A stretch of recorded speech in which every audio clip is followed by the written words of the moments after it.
Morning, everybody. Man, it's good to see your faces. I'm glad you guys came out. I'm glad Chris has a time. I was thinking this week, what would I share about? Because I didn't know if I was going to be in town. My parents live in Pennsylvania. We wanted to go out and visit. But my wife's work schedule just kind of didn't get a whole lot of time off. So we decided to go ahead and stay here, which actually was perfect timing for us because we just bought a house about a week ago.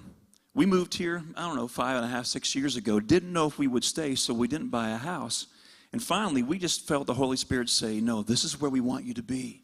Want you to get plugged into people's lives, love them well. So we bought a house.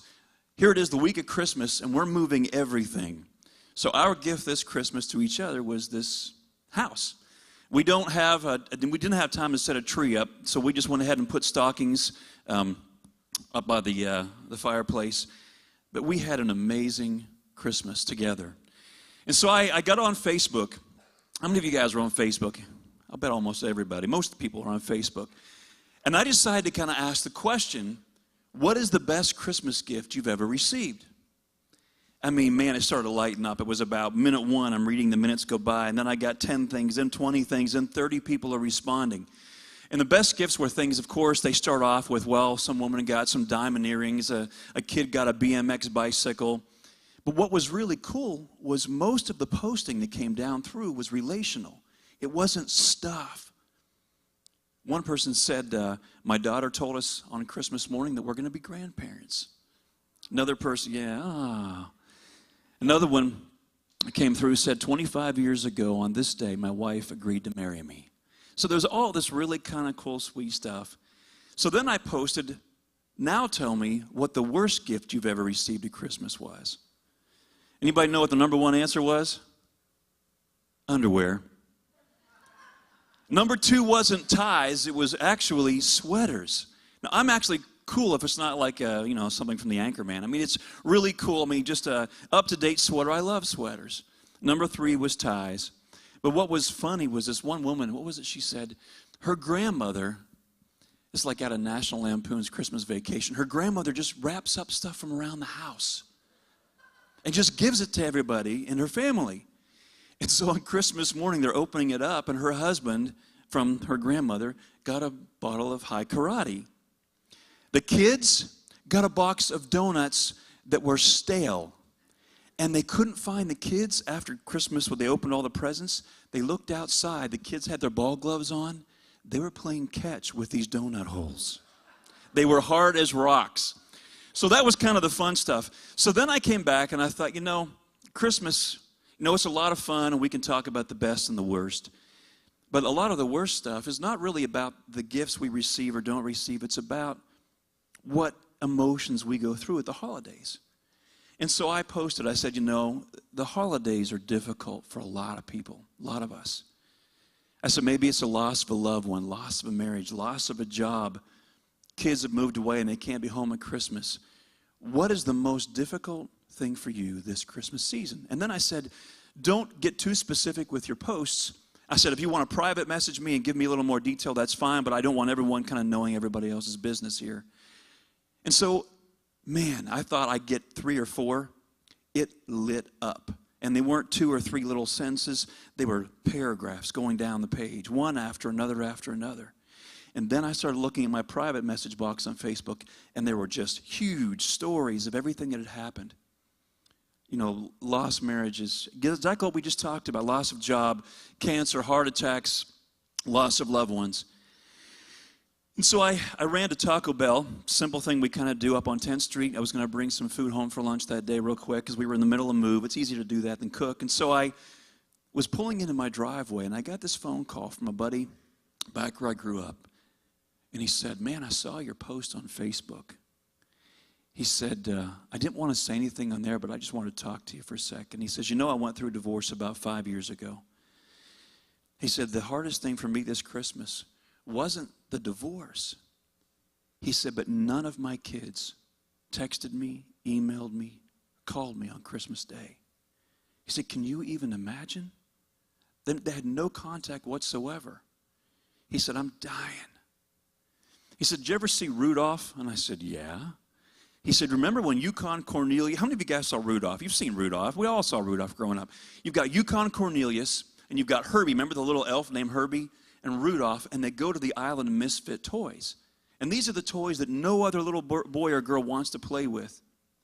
And so they go to this island, and finally that night they realize they're all misfits. And they're sitting in this little cabin, but Rudolph, feeling the most alone of anyone, feels like he's brought all this stuff upon everybody else because of his own actions.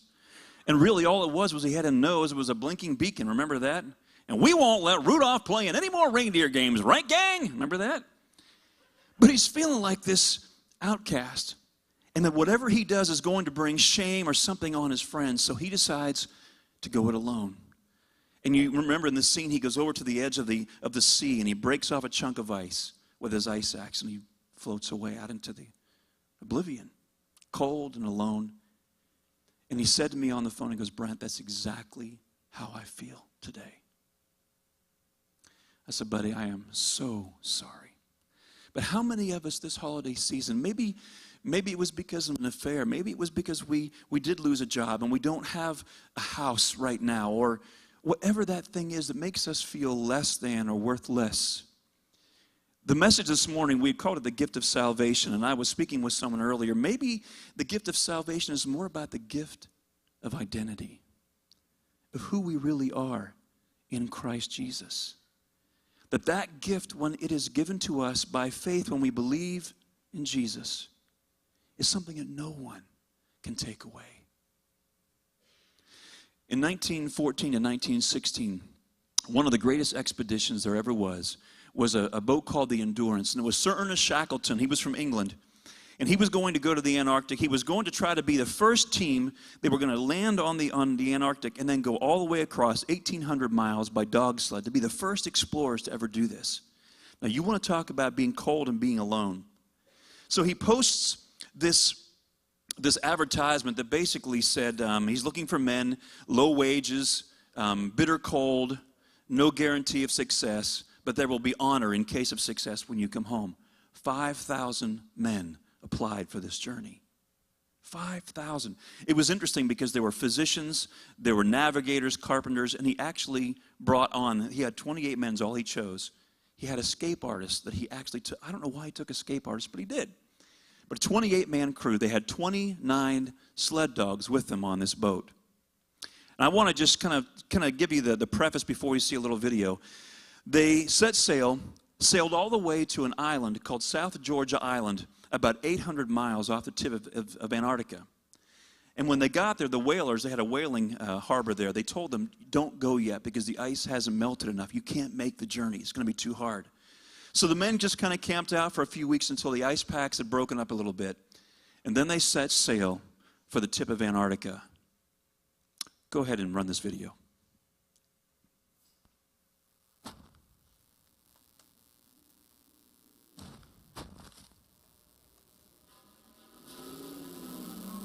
In the long night of the Antarctic winter, a photographer's flash illuminates a haunting sight.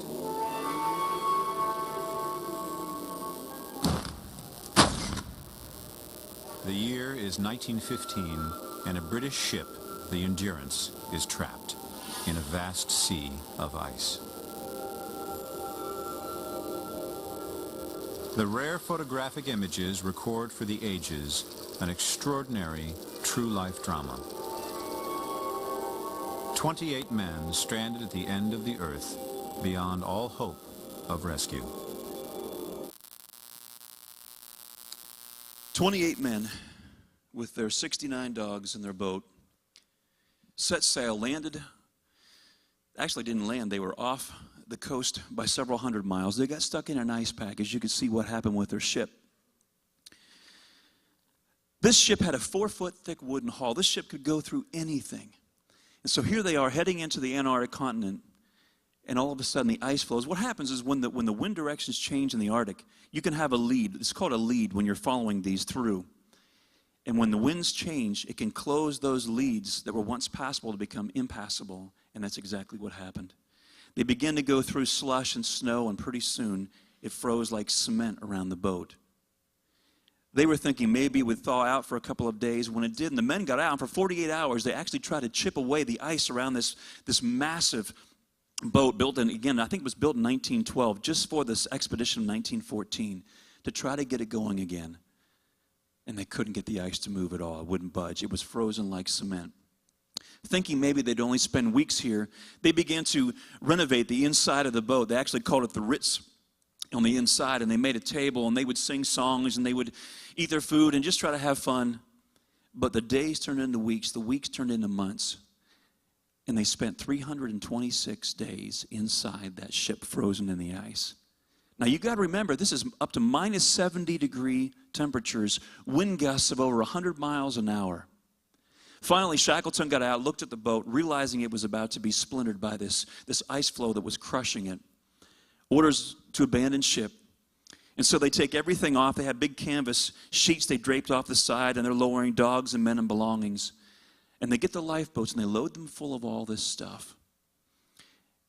And pretty soon, they could hear the window frames popping from this ice, the compression on it. And then the masts, the boat began to tip and to lurch to one side. And then the masts began to snap from the weight of everything. Knowing now that all hope was lost, there was no way they could ever go back on the Endurance, even all the way back to get to South Georgia Island to get help. They abandoned ship, took the lifeboats, filled them up, made ice caves for the dogs, put the dogs in ice caves, and they began to put food rations on, realizing they're going to be stuck here. They've already been stuck 326 days. They began to ration the food out, and soon they began to kill penguins and seals. They had seal steaks, they had seal blubber, they had penguin liver, all kinds of stuff in this book. I read the book about a year ago. But they're living on all this stuff, trying to survive. And they got to be so bad that one man, they had filled his cup full of milk, and they were so low on rations that when he spilled his milk, he began to weep. Quietly, without saying a word, all the other men came around and poured a little bit of their milk into his cup until it was full and he had enough to be able to drink. But these men knew each other. They were in company with each other. They fought for each other. They survived. They knew each other's needs. It didn't matter where that man had come from or what he had done. They were all in this thing together. Realizing that there was no way that anyone was going to find them, and now their ship being destroyed, and these ice packs were beginning to melt, Shackleton had to make the decision to go ahead and get the lifeboats into these leads as they were opening up and get on the water. They spent 170 more days going from ice, literally iceberg to iceberg, camping out on them and being back out in the sea, back on an ice floe. So can you imagine 326 days, first of all, and then your ship gets destroyed. Now 170 days in lifeboats traveling from ice floe to ice floe. Realizing that they had to get someplace where there was dry land, they looked on their maps, and there was an island off the tip of Antarctica called Elephant Island. So they set sail with these 3 lifeboats, trying to make it there. Looking at their bearings they had, trying to watch the stars for 4 days. They had no bearings. They couldn't see the sky. On the 4th day in the lifeboats, thinking they were making headway toward Elephant Island, the navigator realized they'd gone 30 miles backwards. Can you imagine how disheartening all this would be? Finally, the winds changed, and they began to drift toward Elephant Island. They finally found a place. It was an inhospitable place. And they finally found a beach that was rocky, but yet there was enough to get the boats up on. They get their men up there. First time they've had their feet on dry land. Now think about this. The first time they've had their feet on dry land in, 490 days? And so they get up on the shore. Several weeks later, Shackleton realizes, no one will ever find us here. So he's got to do something different. He can't keep doing what he's been doing because it's not working. So he makes the choice to take one of the lifeboats and have his head carpenter fortify, build a deck on the top of it and a little space underneath where the men could get out of the elements when they were out at sea. Now this space underneath was only 5 by 7. They had a bilge pump down there so when water would splash in, they could pump it out. But again, remember, this sea is so cold, it says that when they were oaring, when they were rowing out with the oars, that their hands got frozen to the oars. It was so cold. Now their faces are black, their hair is all matted from all of the seawater, and they set sail. And what they're trying to do is they're trying to get back to South Georgia Island. It took them 15 days with a crew of 5 on one lifeboat to make it all the way until they could finally see land. But by the time they could see land that night of the 15th day, they realized it was going to be dark before they could get there, and it would be too dangerous to land. So he ordered the men to stand down and get below, and they would just try to ride out the evening. It had been calm the day that they saw land. But nature played a really cruel trick on them, a cruel trick that during the night, not only gale force winds, but a hurricane blew in that night. Now, I've been in Alaska before. I've been stranded 2 different trips. Once on a plane in the Iliamna Mountains of Alaska where I was stuck 9 days in a 2-man tent. Another time we were shipwrecked out of the Chiswell Islands. I think we were there 6 days. These guys were there 490 days. Now, they have been soaking wet, cold, trying to stay in this 5x7 compartment. And then a hurricane blows in right when they can finally see land. That night, the water poured into that boat so much they were trying to keep it pumped out with everything they could. They're soaking wet, they're shivering, freezing, thinking, this may be it. All may be lost, and those men are stranded. Think about the men back on Elephant Island wondering if they'll be successful, if they'll ever be rescued. But when the dawn came up, the seas calmed, and the sun shone itself. They were able to finally make their way in. Their ship was so battered from the hurricane, it was almost not shipworthy anymore, so they had to land. But when they landed, there were these massive ice cliffs where they were. And realizing that they were stuck, Shackleton had to make another decision. He had to do something differently because the ship would no longer be able to sail. He got 2 of his best men, and they took their boots, and they got in the boat, took the boat apart, flipped it upside down to make a shelter, but they took the wood screws out of the wood, and they put the wood screws through the bottom of their boots. They took a carpenter's tool for a makeshift ice axe, and they had a compass for navigation. Because what they realized on this island where they had originally stopped before they sailed in, this was where they had really harbored for the few days before they went in, that whaling harbor is clear on the other side, 30 miles away. So with wood screws in their boots, with a makeshift ice axe and a compass, Shackleton and 2 of his men set out, climbing the ice fields, climbing the glaciers. I don't know if you've ever been on a glacier before, but when you look down through a glacier, it can go down hundreds of feet. And the blues, as it gets darker, it gets colder at the base. And you can be walking through these crevices and cracks in a glacier, thinking that what's on is solid, and the next second you can fall through. So you have to you're tied up with other men. We wear these things called crampons on the bottom of our boots that are like those screws. They fasten onto your boots, and we have ice axes and ropes. These men made that 30-mile journey with wood screws in the bottom of their boots. Now, there was actually 3 hikers that just a few years ago they brought they've climbed Everest and Kilimanjaro and Denali, and they had these men retrace Shackleton's hike, that 30 miles across. It took them 3 full days, and they were fully fed, fully healthy, to make it from one side to the other. Shackleton and his 2 men made it from where they were shipwrecked to this other side in 36 hours. Threadbare clothing, weak from the loss of water and food. But finally, they get to this last peak, and they're guessing that the harbor has got to be this one direction, but they can't go backwards because it's too far, and there's a 2,000-foot cliff in front of them. Shackleton, again, has to choose and make a choice. He's got to do something different than what he's been doing. So he looks at the men, and he says, "Are you up for some adventure?" And the 3 men jump off and slide down the cliff. They covered 2,000 feet in a matter of minutes, and they all landed at the bottom of this thing laughing, saying how exhilarating it was. They got around the next point, one last cliff, and they looked at their, I think it's a chronometer, they had to see what time it was, and they knew that if they were in the right spot, they would hear the harbor whistle blow at precisely 7 a.m. calling the men to work. At 7 o'clock, they heard the whistle. Shackleton and his men made their way into this fishing village. Now think about this. Their faces are gray from blubber smoke. Their hair and beards are matted from salt water. They walk in. No one's knowing who in the world are these guys. They take him to the harbor master's house, the manager, and when he walks up to the door and knocks, the manager opens the door, and he looks at them, and he says, "Who are you?" And he says, "My name is Shackleton." It says in the account of the story that immediately the manager turned his head away and began to weep. He knew what these men had been through. Run that video clip, would you?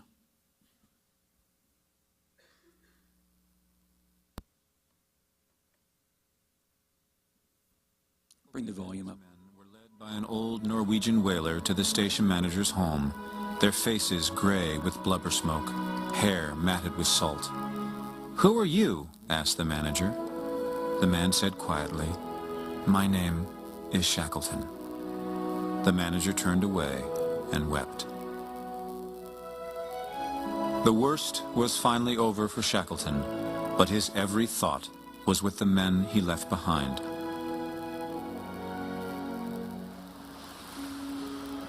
After rescuing the others on South Georgia, Shackleton made 3 attempts to reach the men on Elephant Island, but the ice blocked his path for 4 long months. For Wild and his men, all hope was fading. They began to think the unthinkable. Shackleton had been lost at sea. Then, on August 30th, 1916, they sighted a ship headed toward them.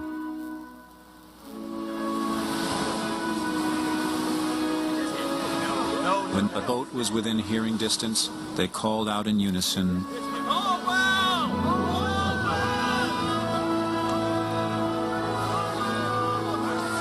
Shackleton anxiously counted the figures on the beach. He turned to Worsley. "They're all there, Skipper. They're all safe." Not a single life had been lost.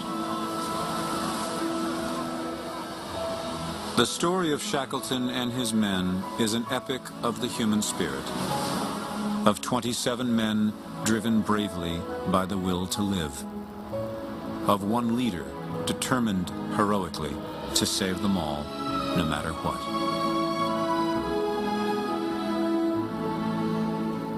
Shackleton would later write, "In memories we were rich. We have suffered, starved, and triumphed.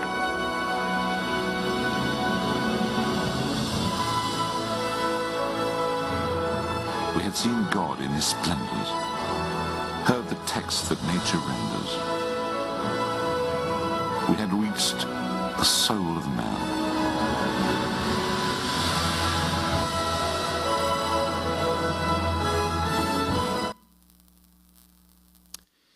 It's an amazing story of survival, but what happens after this? You don't read about it in most of the books because they didn't want to put it in, because it's more about how people have survived, and we all love to see these incredible stories of survival.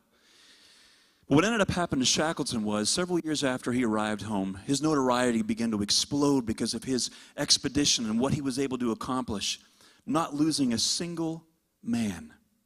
490-some days out at sea lost, only to be able to bring it all back around and rescue and save the men that he had done battle with and been in community with. Shackleton's fame had him speaking at different venues, and he began to get bored without adventure.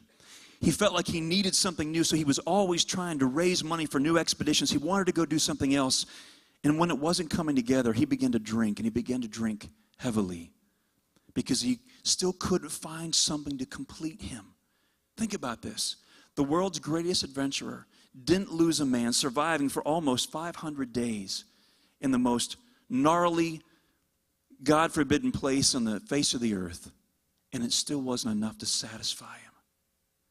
So he becomes literally a drunk, and that's exactly how he died out at sea. One of his men who had been on the expedition came into him and told him, "Sir, if you don't stop drinking, it's going to kill you." A few hours later, he had a heart attack and he died. Here was a man who, when you look at the elements, was a conqueror when we think about it. But yet he still wasn't satisfied with who he was, with the way that people saw him for his achievements or lack thereof. When you think about the Apostle Paul, Paul was shipwrecked, he was beaten, he was flogged, he was imprisoned. And when I think about Shackleton, the only person in history next to Christ and what he went through, when I think about heroes, would be the Apostle Paul. And what he went through, and you think, first you think, how did these men do it? Then you look at Paul. When Stacy was sharing this morning, 94% of believers won't share their faith with anyone this year. Why? Is it because we're afraid of what someone else might think about us if they know that we're a believer? My question is, why would you care what anybody else thinks? Shackleton was willing to lay down his life to save his men. When we think about laying down our life for the one who has saved us, if we're believers in Jesus Christ, I don't know about you, but I want to be able to go to the ends of the earth for any of you who are going through struggles. Because I know this, that when Christ is in you and Christ is in me, there's no difference between us. It doesn't matter your education level. It doesn't matter how much money you have, whether you come from a broken marriage, a broken home, what you look like physically. It has nothing to do with that. We are all in the same boat as believers in Jesus Christ. With the bridge, what we're trying to encourage everyone to do is be in community with other believers. How do you survive storms when they come your way? You have to be in the boat with other believers. You've got to know each other. At Christmas time, my parents always got me these gifts that were wonderful because they knew me. How can we come alongside someone else when we don't truly know each other? Think about this. 90% of churches across the United States, talking about the church being the body of people, not the building, 90% of the body of Christ is passive when you come on Sunday morning, not active. The worship team's active, the speaker's active, the Sunday school teacher, the sound team, the lights, the ushers, the greeters, whatever it is, they're active. But 90% of us, as most of the time when I'm sitting back here, we're not active with our faith. We're passive. How do we turn this ship? How do we become active with our faith so that we can go and reach out to those who are going through storms? When you think about Rudolph, on that piece of ice feeling alone, when that guy calls me on the phone, he says, I'm all alone. You know what I asked him? I said, are you meeting with a group of people? Do you have anybody else you're spending time with? And he says, you know me pretty well, don't you? He says, I isolated the whole day. I didn't go see anybody. And I said, you can't do that. He says, I knew you were going to say that. Because when we're down, we can't go it alone. You have to be walking with other believers who know how to be able to lift you up and pick you up and come alongside you. When that one man spilled his milk, the other men knew to immediately come over and fill his cup up because they knew how desperately he needed that to survive. When you think about this holiday season and what we need for each other, really get into people's worlds, know them.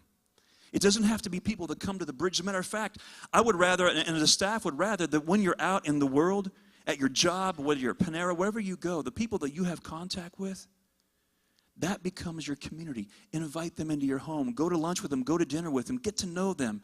Let that become your community. Because none of us can make it through these ice packs that the enemy throws at us, especially at the holidays. We can't do it alone. So this gift of salvation, this gift of identity that's been given to us, Shackleton didn't know who he really was. He had built who he was totally on his name, what he had done in this expedition. But when all that was taken away, he really didn't know who he was anymore. So this gift of salvation that we have, bring up the Ephesians passage if you would. How do we get this gift? Look what it says in Ephesians chapter 2. For it is by grace that you have been saved through faith. And this is not from yourselves, it is the gift of God. Go back to that first screen. We're going to skip that one. I'm going to go back. I want to just stick on this one for a second. Look at this again. For it is by grace that you have been saved through faith. And this is not from yourselves, it is the gift of God. Now I have a question for you. How do you get saved? By grace. And what does that come through? It comes by faith. I want everyone to participate with me. It comes through faith.